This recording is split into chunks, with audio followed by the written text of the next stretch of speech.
The two following topics: workaholic husbands and unemployed husbands. Now, we're not working on this to fix them. We are working on this to see what can we do to be empowered and not tragically making things worse, right? Right? Like the worst thing, like we're in a bad situation, a scary situation, a yucky situation, and our actions are making it worse. Like, I want to cry, right? So what we're going to do, we have developed, I went through a lot of sources to figure out how do we work through this. I've worked with a lot of people over the years because unfortunately it's a common thing. Life is life, right? No guarantees in life. The title of today's show is Your Husband Stressed? But how many people have anxious husbands, would like some advice, and that this will help you also. And also workaholics, unemployed, that's what we're going to be covering. And we're talking about ways when you're sitting there, you're feeling very close to your husband or whatever, and he says one little thing like that, and it's like, and you're out the room, or you're just like glaring, or you're doing the cold shoulder number, right? What's wrong, dear? Nothing is wrong, right? Okay, that's that. Like, so Leah's secret of the day was closeness to our husband is just 5 fingers away. I'm like, you know what would be helpful? If you would have asked me, Sarit, I'd really love to move the printer. Will that make your life easier? Or harder. Hello, or harder. No, and he looks at me and he goes, what? Yeah. He goes, I was trying to be nice. And you know what? You never ask me before you do anything. He goes, you are constantly moving things and rearranging things, and I come home and it's like, where is that? Oh, I moved it, honey. And you never ask me. Oh, my goodness. And I'm like, yes, that's right. I never ask you because it's my house. No, I'm joking. I rule, and it's my house, and I like it. No, I didn't say that. No, I know. I know. I didn't actually say that part. But I was like, so he was really, you saw, he was so, but I was just trying to help. Fine, I'm going to go downstairs and bring it back up. And he went downstairs, and he went to shop, and I had to run out. And I go to the dentist, and as I'm sitting on the chair, he says to me, I'm in so much pain. He texts goes, you. No. The dentist is saying to me, no.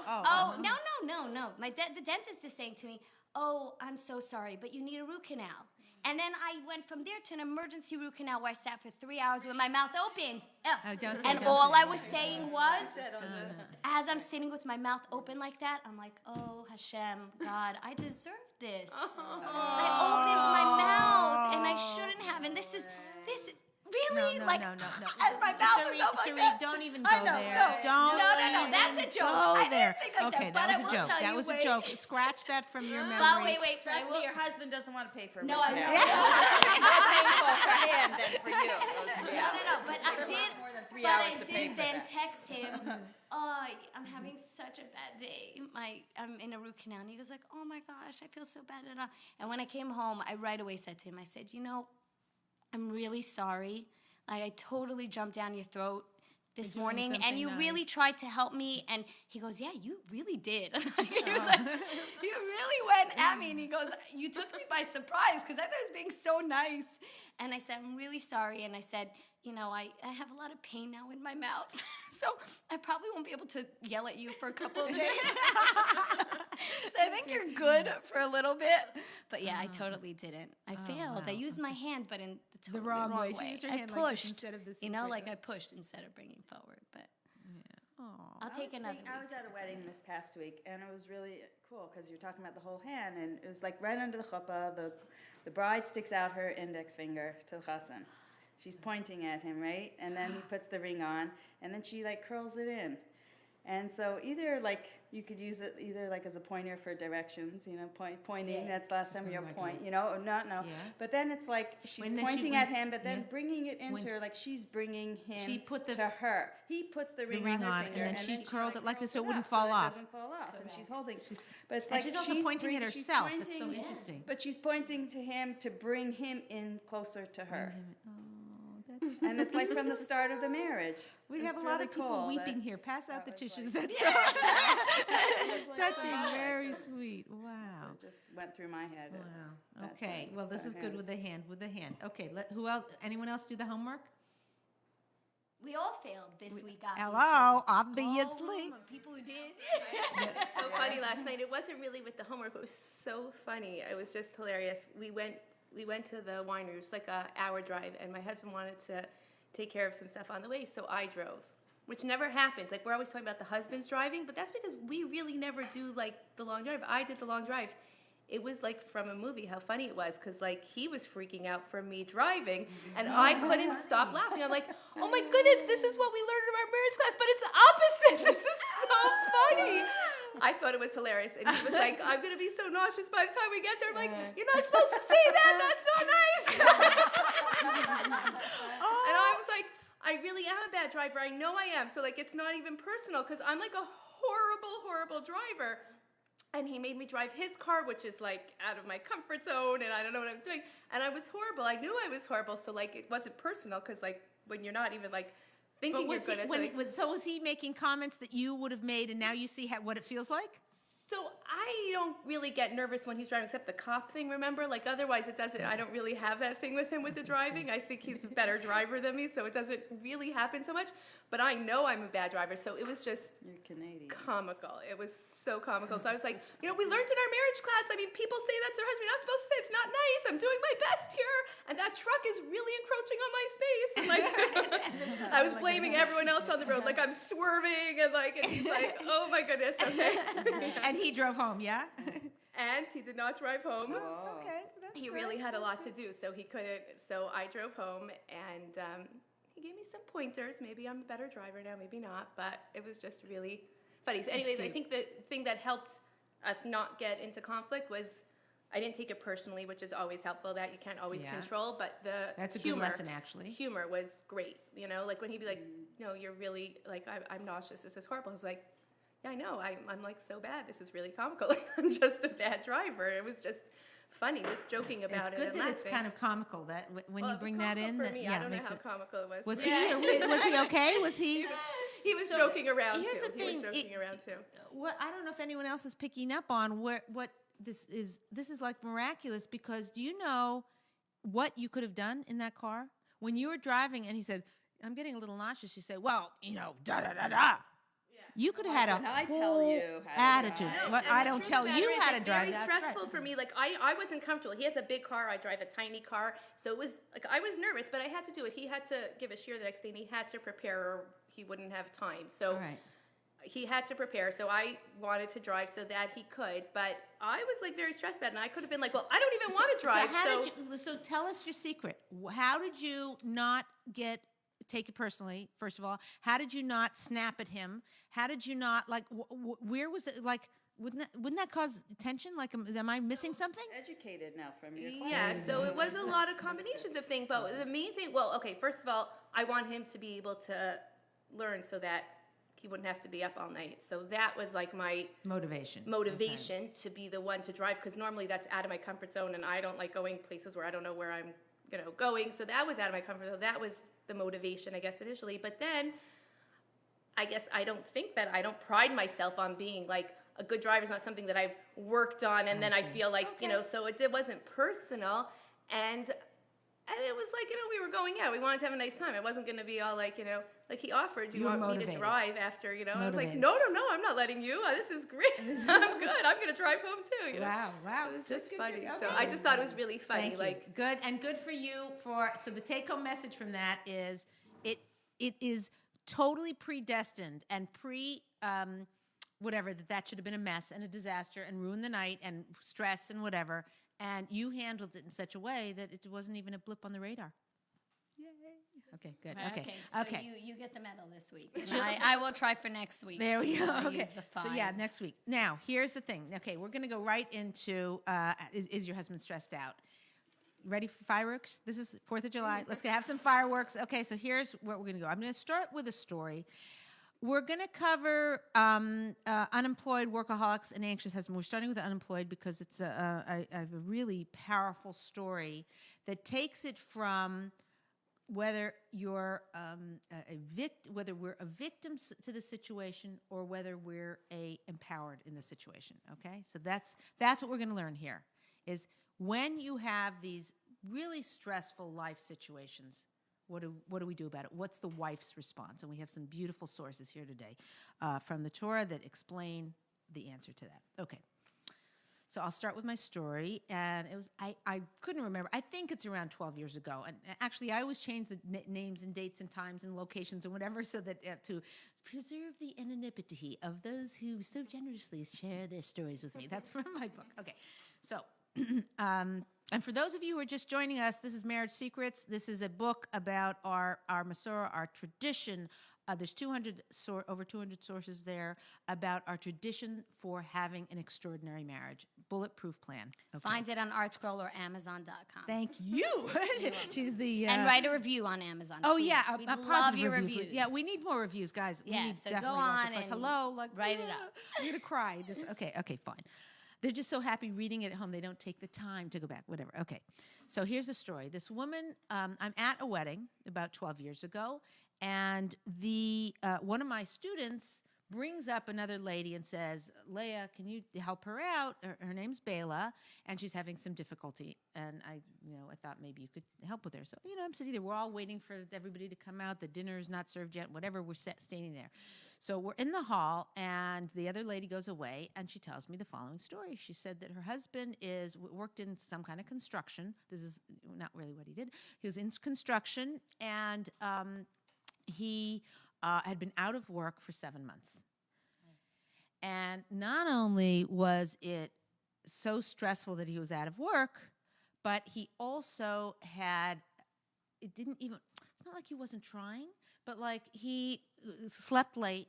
She walked into his office, where, not office, but like in the area he had where he was doing, I think it was off the living room or something. I don't know. But she said, and she would walk by and he was sitting there playing video games. Video games. Like there was one thing she was telling, I don't know, the mouse that goes around in circles or something like that. And she said, and when I finally, I just gritted my teeth, and I finally said something, and he snapped at me. He says, I need, this is stressful enough. I need some, what do they call it? Downtime. I need some downtime. So, but still, every time, I like get this, So she said that he also, he didn't help around the house at all. He didn't seem motivated at all. Like there was no, like she'd say, any new job inside, things or whatever. And there was nothing that he was excited about or that he was doing fine. So also she said they were going into debt. They had a bunch of little children, and they their finances were really hurting. So she knew that this was the part that really was painful, is that she said she knew that her husband was probably depressed, but she felt there was nothing she could do about it, that she was helpless to help him and so angry at him and resentful of him for not helping around the house and not trying harder to get jobs and not, if he got dressed and went out and had meetings or, apprenticed, did something, volunteer work, something to show, nothing.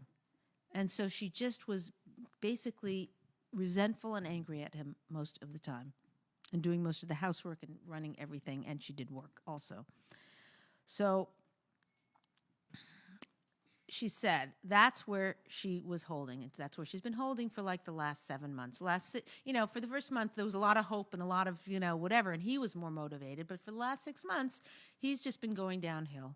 You guys are so sweet with your sad faces, like you really feel for this person. It's so sad. It is. So, but what's sad is that there was such a distance that it created for them with this life circumstance. So, she said that she had been coping by just hanging on by the skin of her teeth for most of the 6 months. But in the last 2 weeks, 4 things happened that just are, this is what she's telling me. Again, we're at the wedding and she's telling me her life woes. 4 things happened that just like enough is enough, like felt like salt in the wound. So number one, her very, very closest friend, who lived in a very lovely 3-bedroom house, was upgrading to a 4-bedroom, much larger house. Her sister, whose husband, who they were both school teachers or whatever, were remodeling their kitchen. Like, whatever. Her husband had been in construction and whatever. And then the third one was that one friend was doing something else, reconstruction. And then the fourth thing was her husband was offered a job finally, and he turned it down because it wasn't enough money. So she just was like, one day after the next, enough. Like, how much do I have to put up with? How much can I put up with? How much can I tolerate? How much can I live with? Really? Like, after salt rubbed in the wound? So she said, I felt like I could hold on until these things happened. And now I just feel completely unable to cope with my life situation. So first thing I did was give her a hug. Yeah. Okay. And I think I gave her a blessing. We all have the power to give a blessing, a God's blessing, which is just to say God should bless you, that things should turn out better. And I think I might have done that after. I'm sure I did it, but I could have done it at that point. And then I said, listen, I have 4 questions I want to ask you. So the first question I asked her, before your husband was out of work, because apparently he'd been doing construction for like 8 years or 9 years, something. Before he was out of work, would you have categorized your husband as somebody who really tried hard to make you happy? And she said, oh, yeah, he did. I mean, he messed up like most men do all the time. No, he messed up, but yeah, he did. And I said, okay. Before this happened, before he lost his job, would you characterize him as being a father who really tried, not perfect, but really tried his best to be, a good father? Yeah, for sure. I mean, we had a little bit of differences in opinion, but for the most part, I know he really, really tried. And when I corrected him or felt like he wasn't doing something right, we talked about it and feel like his heart was there. Good. I said, and before this happened, did you feel like your husband worked to be a good member of the community, going to Menial, doing the things, helping with other people? Was he helpful to, other people? And she said, oh, yeah, he definitely was. I said, okay. My last question for you is, at the current moment with the circumstances, maybe he's depressed, maybe he's very depressed, maybe his self-esteem is shot, maybe everything. But in his current position of where he is in this situation, do you have the feeling that even if he can't succeed, he still has those same intentions? He might not be able to bring the kids candy home from thing because the money's not there for bring them home a candy from thing. What do I mean by thing? Shop, a shop, whatever, to treat them well or whatever. But does he try? Does he have the intention? And she said, oh, he's so depressed, it's hard to judge. But, I mean, I guess underneath it all, I'd have to say that the answer is yes, in case it wasn't clear. So I said, okay. Now we're in the hallway of the wedding, and here's what I said to her. Here is what I want you. Hello. I think we need another chair. Or Yeah. you, no, I think she'll be in a. No, Yeah. I think she'll come. She might be careful. You'll be in the camera if you don't Yeah, want to be in. yeah, The, you No, can no, go come here. on, Just come on. kind of Yeah, you're good, duck you're in good. quick. Okay, fine. Welcome. Thank you. You Thank you. did it. Welcome. Sorry. Okay, you're in there. Thank you so much. So you're coming at the end of a story. You'll just have to deal. Okay. So here's what I want you to go home and say to your husband. Wouldn't this be a good time for a word from our sponsor? Sponsors, if you'd like a thing, we could put you into this. No, I'm joking. Okay, so I'm going to tell you. Edge of the seat time. Okay. Phones off, everybody. Okay. Here's what I want you to say to him. I know that this is one of the most difficult times in your life, in our lives. I get it. I know you are probably feeling badly that everybody else is buying houses and upgrading their kitchen and whatever, and it probably gets you in the gut, like in the kishkas, twists you in a knot that this is what you have to deal with. I get it. But I want you to know one thing. in all of the things that are important to God Himself and to me, deepest, my whole soul, what is most important to me is that you do your absolute best to make me happy, and you do make me happy. You do your hardest to make our children happy, and you do make them happy. You try your hardest to do what you can for the community, given how difficult our circumstances are. You are a superhero, unbelievable to me and to God Himself, and all the other stuff that is heaped onto your head, onto our heads, our house, our dress. We have a nice car. Everything materially, you're not supportive enough. All the things that I could pick you apart for are not important to me as the fact that you try your hardest in those areas. So what I want you to know is don't judge yourself by the rest of the world and by your own stuff rattling around your own brain. In God's eyes, and in my eyes, you are a hero. So that's what I said to Bela. So her reaction was one of like, Leah, I hear that. It's beautiful, but I can't say that to him because it's not true. I said, okay. What's not true? And she said, it's not true that, I don't feel like he's totally trying as hard as I'm so resentful and so angry at what he has caused our family and what he has caused me, and he snaps at me. I don't think I can say that. I said, listen, you can either be a victim to this or you can do the following, which is either say it even when you don't feel it, but if you're not up to that, say it when you can feel it. So in other words, work on yourself, whether it takes a day, whether it takes a week, whether it takes a month, whether it takes 2 months. Work on yourself to see the cup as half full and the blessing that He's bringing into your life rather than seeing all that He isn't providing to you. So if you have to work on yourself to get to that place and it takes you a day or a week or a month, I hear that. But this is your, what's the word I'm looking for? Huh? Your purpose. Your purpose and your this is going to lead to your salvation. This is your mission. This is going to solve it. This will solve it. If you get to that place where you can say it, even better. But if you say this to him and with as much meaning and reality and understanding of that as possible, the entire ship will turn around.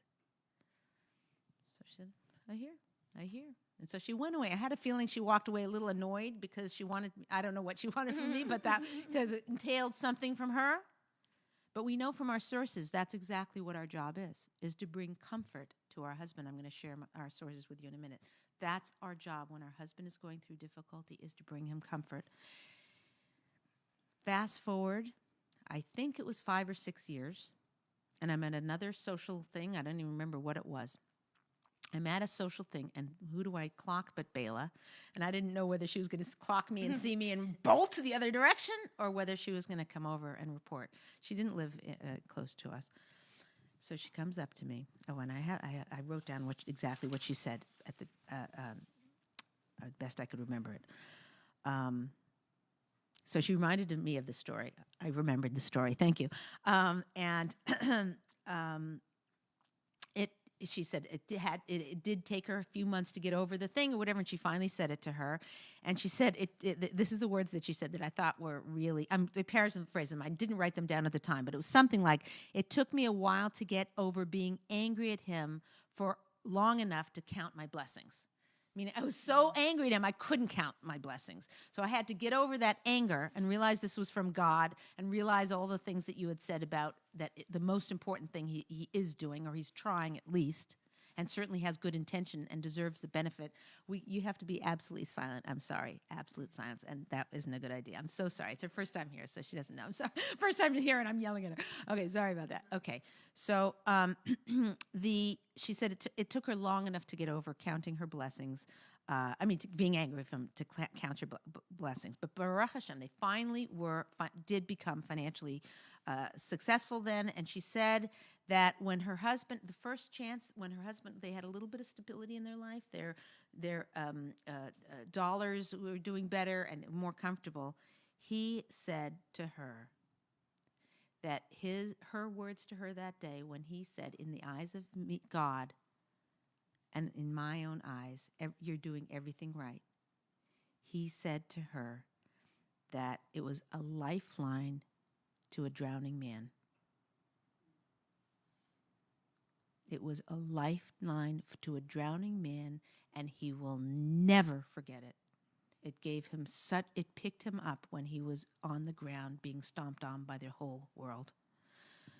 So her words gave him the strength and the confidence, and more importantly, the motivation to get back on their feet again. I mean, that's when you're down, when a guy loses his job, his whole innards. I mean, we think, oh, okay, get another job. It's like their self-identity, especially if it didn't happen in a nice way. If their job ended because the incompetence, the boss said, or the boss was nasty, or something. That's one tape that goes through their mind again and again and again, and it's very wearing on their self-esteem. So we're going to talk about a little bit of coping strategies there. But the most important thing we have to know is that as women, we have enormous power to either build or break down. And what we're going to be learning is how to build up, how to strengthen ourselves, how to be the wife to strengthen our husband when he's down. So the first question that I'm going to ask today is, how do we shift ourselves from being victims to our challenging circumstances, whether it's an unemployed husband or an anxious husband or a workaholic husband or any other thing, a child who's difficult, or a difficult situation, whatever our life circumstances. How do we shift ourselves from being victim to that to feeling like we can make a difference in the situation? Have answers? Actually, when you said that story, it was so interesting. It took me back about 10 years. I felt as though you were talking literally. I could have been Bela in that story. Wow. Because we had moved about 9 years ago. We moved to New York because financially my husband was having a hard time here, and he got a job opportunity in New York. And it was a really good job opportunity, enough that it would cause us to pick up our family and make the move. And he was very positive about it and very excited. And we moved out there, and I was excited also. Part of me, I loved LA, so I didn't want to leave LA, but I was also excited because I have family there. So I felt like, okay, great, what we're doing. We'll do it. And it was really, we only set it up that we're going to go for a few years. It was going to be a 1 or 2 or 3 year thing and see where it goes. And after a year at this job, it fell apart, the company, and they let everyone off. And for the next... At least that's good. At least it wasn't just him. Yeah. But yeah, for sure. It makes a huge difference, Yeah, let's face not, it. But not really, because he felt as though he had lifted everyone up and made this major move, and then it all came crashing down. And already he was kind of feeling as though, where did all his... his mazel, how do you say mazel? His luck. Where did all his luck go? That it was already, in general, he was feeling like he just didn't have the luck anymore of how to make the dollar. And he went through, it was a good almost 2.5 years of not really having anything stable and just sort of... By the way, you should all know, all of our listeners, our teleconference listeners, and our Facebook and Instagram, and everybody here already knows that Sarit has permission from a rabbi to tell intimate details of their life. She has permission from her husband. permission from my husband. everybody else, you'll notice we use pseudonyms and we use, and everybody's off camera and, or whatever. some women don't even tell their husband they're in this group. Right, so yeah, it's exactly. Okay, So that's also fine. So I'm just letting you know. That works, We that don't, works. as in general, share. Yeah. But her husband feels that if she can say anything, even if it's not so flattering about him or her or them or whatever, that helps other people. He's got his. Yeah, He gave he's his good with wishes. that. But which he is also, and he great did, of him, yeah. he was with the video games and just sitting around, and you really saw, he literally came to me at one point and said, I'm feeling so down. Like, I just don't feel as though nothing. I feel like even praying is so hard. I feel like I'm not getting the answers and who's listening. And he felt really down. And it was a very hard time for me. And I remember thinking that I did the same, where I was fighting him a lot and butting heads. And it was a very hard time for us because I was, you picked me up, you moved me out to New York, and now we're not doing well here, and I was dealing with all the other Your own pieces emotions, of it. and you have all my kids, and emotions, and I was working a lot, and but I remember, I don't remember if it was a friend or someone who said to me, she said, well, what are your choices? Either figure this out together and stick it out, or what? Is your other choice divorce? Because you're basically... We try not to use that but, word but, in but this show. The D word. But you're basically at a point where there's such altercation, and you're fighting so much in terms of, like, you're having such altercations. You're not helping him get out of his down spiral, and you're just feeling worse. So what's your options? And sort of when she laid it out to me, that I wish I had this thing where I could say that to him. Which but thing? What you said, which is so yeah. beautiful. I don't know if, because I probably was... where Bela was, I might not have felt that I was able to say it, but I was looking for a lifeline because I felt so desperate that where are we going and what are we doing and what's the next step, and you're supposed to be following him, and hello, where are you? I'm staying. And I'll tell you that what craziness also was, I had a lot of guilt on myself because I kept saying, all I kept hearing was, blessings come. I remember even hearing it from, like, school, that concept of the blessings come into the home because from the woman and my prayers, and I'm going, I really, this is terrible. Like, this is, so much of it is also on me, meaning the guilt. I could sit there and blame him and say, oh, well, you're not trying hard enough or whatever it is, but I also felt guilty. So there was a lot of yuckiness, and it took a lot of, like you said, just trying to figure out how to not fight and realize it's not in his control and it's not in my control, and so much of it is what God is planning for us and what he has in mind. And that's good. So how were you able to make the turnaround? really, that person telling me, What are your options? is it like, that hello? or divorce? Meaning to me, divorce was not an option. So I'm going, so what am I going to be? I'm going to keep this path is a path So of what did you do? destruction. What did you change? So I started to just close my mouth a little bit more, and when he would, I was doing a lot of work. I was working a lot, maybe not the best thing, but I was working a lot out of the house so that I wouldn't see him in the house or wouldn't see him sort Moping of not around. not doing Yeah, what I he hear needed that. to do, and it was just I was just trying to build myself up in other areas and trying to really keep quiet more than anything else. I didn't use that positive. That probably would have been a gem. It would have built him up in a second. But I didn't. I just more kept my mouth shut. And I guess for me, that's a really good thing. Keep my mouth shut. I know. By the way, but yeah, for sure. And it's 100%. But the truth is that it took like a good many months. But I always say it was the turning point of that caused us to, like, really caused me to realize it was about 4 years after we moved to New York, and about a year and a half after this whole thing. It took that long, like a very long time for me to get to where I need to be. But he actually then said to me, he didn't find a job, but he said to me, we'd gotten to such a nice place where he felt the whole relationship felt better, and I was calmer and I was being more, fantastic. holding back and doing what I still needed to do and being like, don't worry about it, and learning to just show him a little bit more of the smile versus being upset and angry face. And it got to a point where he said, I really feel like I feel so positive about our relationship. And he knew that I really wanted to have more children. And he said, I'm ready because I really feel like we're in a good place. And I have 2 more kids after that. And after I got pregnant with my son, we got the call that he has a job out here in LA and that we're moving back to LA. And it was like the blessing was like, here we go. We could go right back. It's because you made Shalom, and then God showed you. 100%. And I always say that, which is why today I could talk so freely about it, because we got to a place where we were literally able to say we were at the lowest rung, and we clawed ourselves out of it to be able to say I could freely talk about it because we're so not in that so place. instructive about that is that it was Sarit.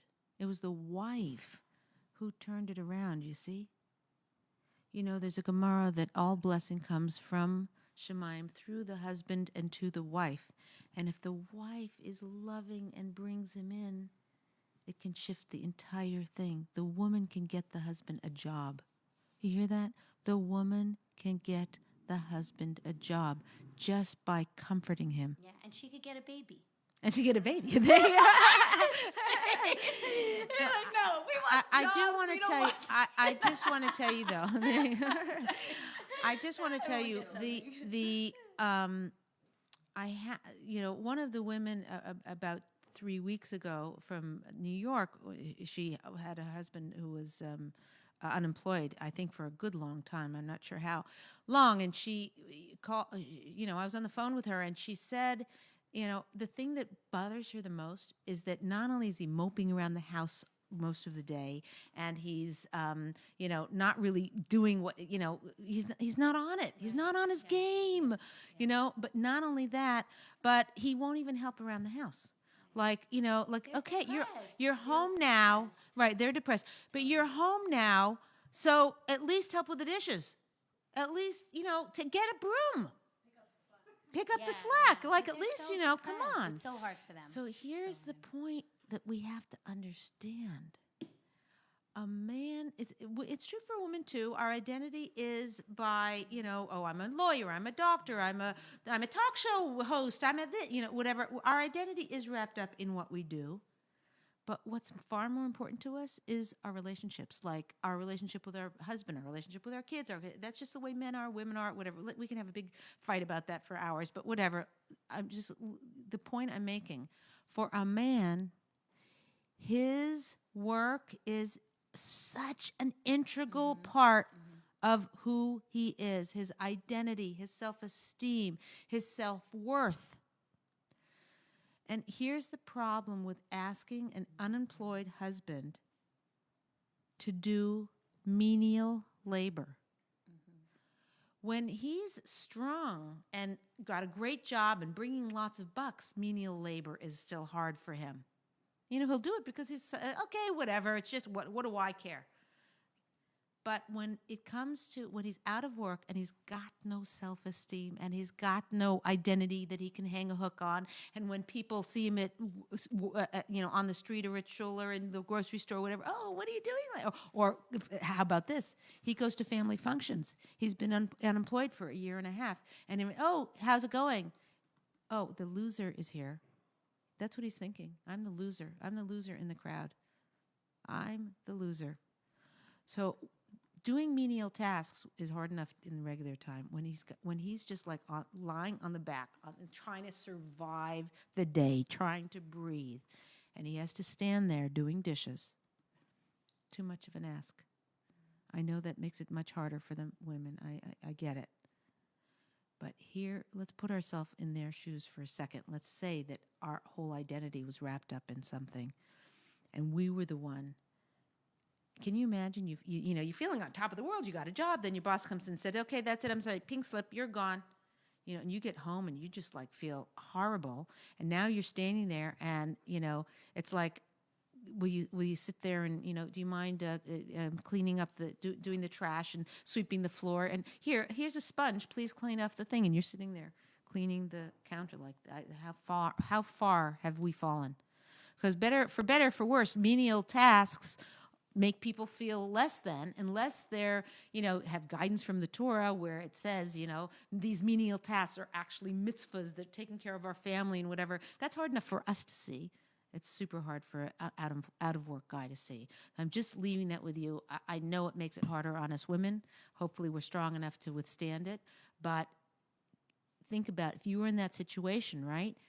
And all of a sudden, a little fairy princess comes in and does all your housework for you because you're royalty and treats you like royalty. That shift from, someone doing all your menial duties for you would make you feel better. Whereas if they didn't, you had to do them, it would. So anyway, you get the point? Yeah. No, I think they also see in us that we're disappointed. I think that was the hardest thing for him. He even said to me that he saw, forget that he didn't have a job, so that was already hard enough, but he saw the disappointment in my eyes, meaning he saw that I was not being supportive or feeling, oh, maybe he could have done this or that or this or, a million other things, or maybe he should try that, or so he felt that, and so it just made him feel worse. So we have such a power, like you said, to build or to break. To build or to tear down. So what we're going to do now, we just have a few minutes left, and I'm going to go through our sources because they're gorgeous. Like you're going to see, comforting our husband, that's our number one job. I get it, okay? And then I'm going to give you one tool today, the cup of stress. We're going to talk about that because what we want to do here, and then next week we're going to talk about workaholics more. But what we want to do is we want to figure out how to reduce our husband's stress. How to reduce stress ourselves. What are some tools for stress reducing? We've covered some of it or whatever, but I have a cute new tool that we're going to go over today that's easy to remember so that you can have that. So you understand how to reduce your own stress will help you in reducing his. Again, our number one thing that we're going to see from our sources is that our job as a wife is to bring comfort to our husband through the difficult time. Okay, here's our sources. The Shalach HaKodesh writes, a woman should calm her husband when he is angry, when he is in pain, let him talk it out with her. When something bad happens, let her comfort him. That's our job, to comfort him. Okay, there's 4 sources. The next one is from Rabbi Gershon Bess here in Los Angeles. He expounds on this, saying that Hashem gave women Bina Yisera. How does that translate? Wisdom, and a certain wisdom, intuition, a woman's wisdom, so she will have an intuition to know how to help her husband. So, of course, she helps guide him on the right path, but her purpose in life is not to fix him. So your husband's unemployed, your job is not to fix him. Your job is to comfort him. Mishlei teaches us that the wisdom of the woman builds the house. We build by empowering our husband. So your opinion is needed. There's this new monster.com. Why don't you try that? And a friend of mine, I heard there's a new hotel opening up there. I know you're in hotel management. Why don't you apply there? Our opinion is needed, but how a woman makes use of this bina, of her opinion, can raise her husband or tear him down. And then the last one is this. This is one of my favorite of all time. I've read it here before, but it's very appropriate to this topic. The Sefer Shevet Musar states, even when times may be hard, a wife should show her love and support for her husband. Even if this is important, even if he is not able to provide sufficiently for her. So he's not bringing in the money, and she doesn't have a new dress. In fact, they're having trouble getting, can we get chicken for Shabbos or only beef? Or, they're having difficulty. He's not able to sufficiently provide for her. She should still show her love and support for him, and when a husband sees his wife's love, even when he is lacking in his support for her, his heart will fill with joy and he will forget his worries. And through her support and his joy, his mazel, his luck will improve in all aspects of children, health, life, and sustenance. Meaning, if we comfort him, he will earn more money. It's black and white. I'm not making this up. And it says she should tell him, I love you no matter what. So that's our sources. This is not Leah Richeimer thinking of really cute ideas. These are a 3,000-year-old track record of how to have a close, powerful, empowering relationship with our husband. And it's beautiful. So let's go quickly through the tool of the day, which is a cup of stress. Let's see. We're good. Okay, everyone understood the sources? Good. Okay. Here's what we're going to do. This is the tool of the day is the cup of stress. So this is us. And this is stress. Okay, is this on camera? Can you see this? You can see the picture? Yeah, okay, fine. Okay, so here is us and here's stress. So let's see, we get a parking ticket. This thing must weigh 5,000 pounds. I can barely lift it, but anyway.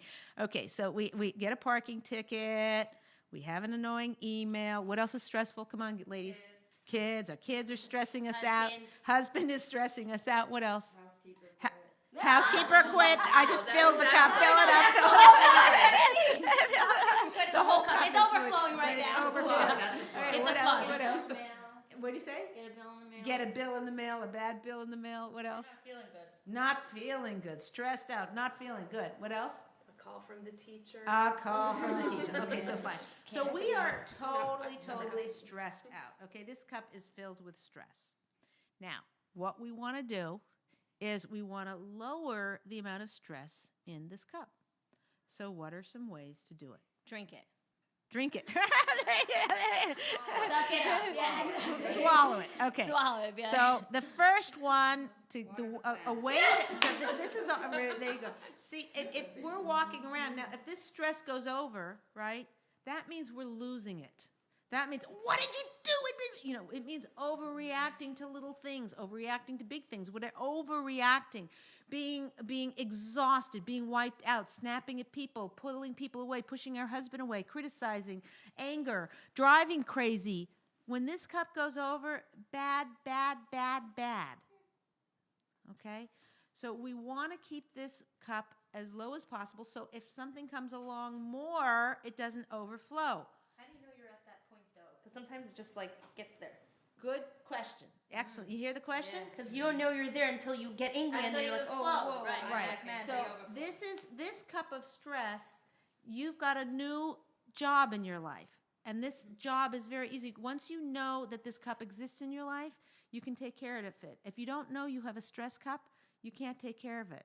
So here, you're going to have a new, if I were to ask you, are you stressed out right now? On a scale from 1 to 10, probably everyone in this room would be able to answer on Facebook. We forgot to tell. Comment below and blah, blah, blah. If you're stressed out. Right.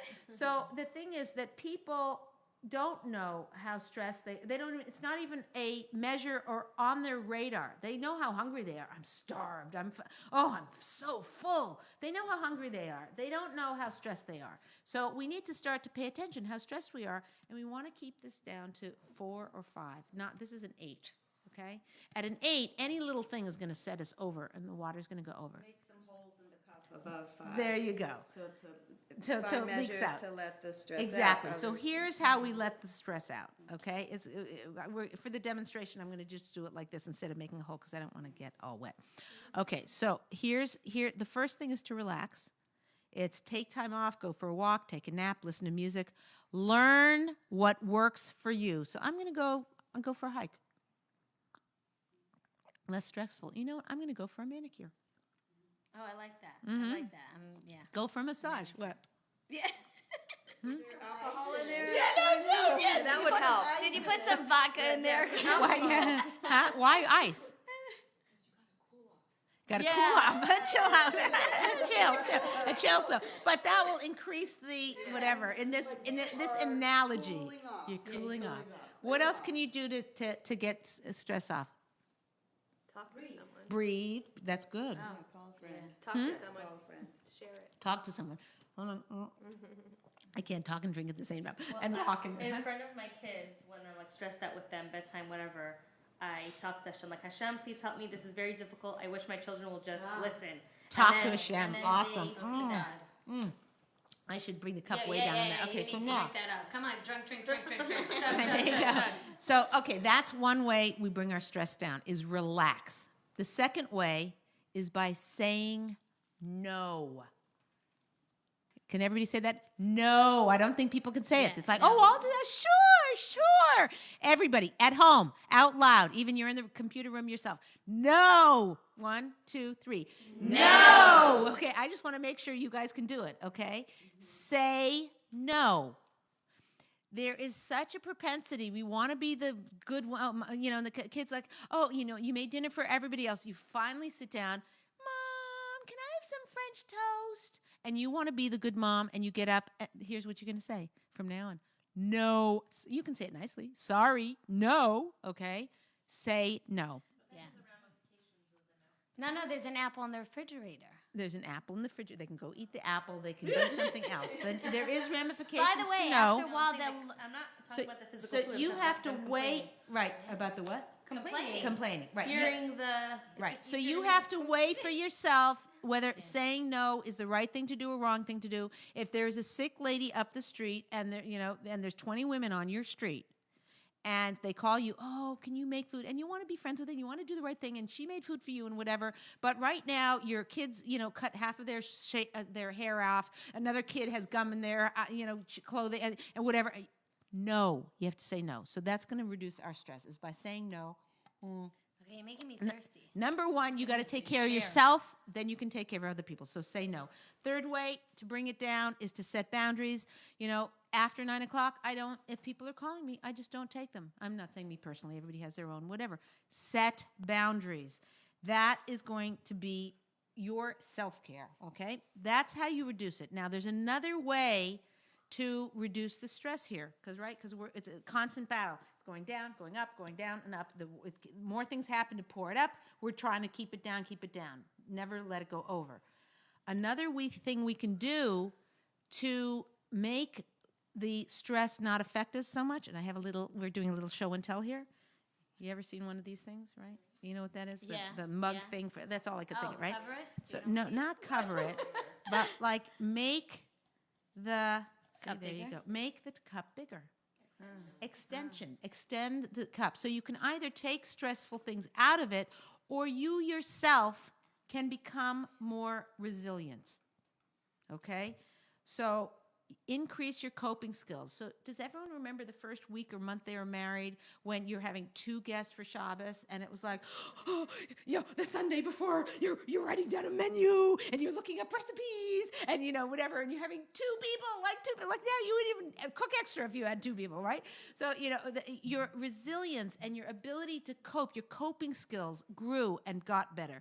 So the way you can do this by increasing your coping skills is by, it turned off. It turned off. Okay, one of us is, what's it called? It's What? okay. It's okay. Well, I think you should start it again. No. No, but the Instagram won't, these people on Facebook Live won't get that. You need to start. No, it's not Facebook. It's on. Oh, it's Facebook's Instagram? on. Oh, sorry, guys. We're good. Okay, We're all right. good. So We're then, good. okay, We got the you got this technical covered. here. Okay, We got I'll it. just We got sit it. still and Yeah, teach. 'cause There we go. literally Okay. we have one. We're over already. So Okay, we're at sorry. the end Okay, anyway, well, so okay, we'll fine. pick it up after. So you want to increase your coping skills. The way to do that is to is to stretch yourself just by little bits. If you had 5 people for Shabbos and it's hard for you, go to 6, go to 7. Just stretch a little bit more than you're currently doing, and that grows your ability to cope. The next thing is to strengthen your resilience. Work on mental recovery. Pace yourself. Don't jump into things too quickly. We'll review this next week, don't worry. And then the third way to increase this is to educate yourself. Read books on how to cope, how to organize yourself, how to, find role models and watch. How does she run her house? She's got 11 kids, and how do they do it? How do other people do it? So that's growing your cup so you can feel the stress less. Okay? We're going to review the cup of stress. Our homework for this week is, hold on a sec, let me find the right page. Okay, first of all, Leah's Secret of the Day. The main message is our job when our husband is stressed out and we're facing difficult circumstances, our job is to comfort our husband. That's what God himself wants us to do. That's what Chazal are teaching us in those sources. And the homework for the week, do one thing to bring your husband comfort once this week and come back and report. Okay? This is the Ladies Talk Show. Thank you so much for joining us this week. Your host, Leah Richeimer, and we'll see you all next week. Thank you for being here. Yay! And happy July 4th. Happy July 4th, everybody. Thank you for being here. Okay, tell me.